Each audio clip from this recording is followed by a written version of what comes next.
Kahit 79 years old na ang dating President Duterte, hindi pa rin nagbabago ang karisma niya sa pagpapatawa.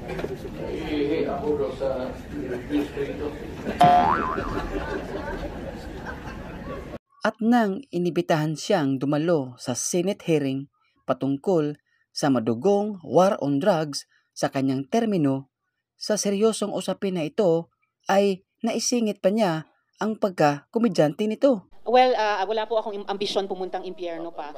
Pero Mr. Chair, ang punto lang nito ay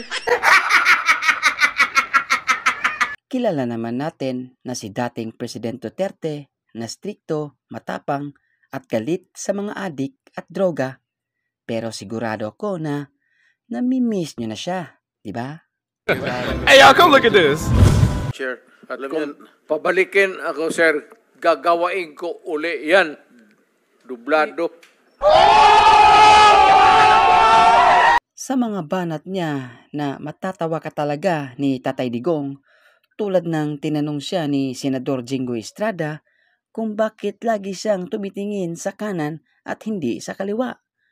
Palabirong sinagot ito ni Tatay Diggs. Hindi ko kayo tumitingin sa kaliwa. Nagpapansinan na ba kayo ni Senator De Lima? Wala maganda dyan. Dito lang. Uy, sana all. Uy, may mamumuo yatang love team dito sa Senado. Napainom tuloy ng tubig si De Lima.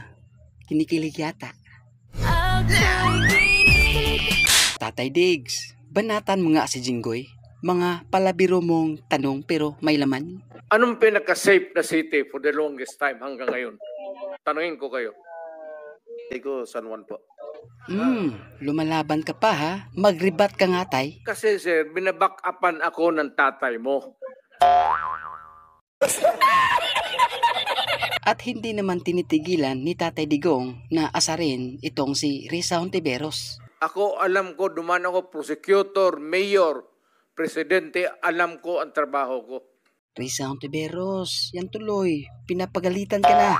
You never Totoo had po, a Mr. chance Chair. to solve the problem of the community.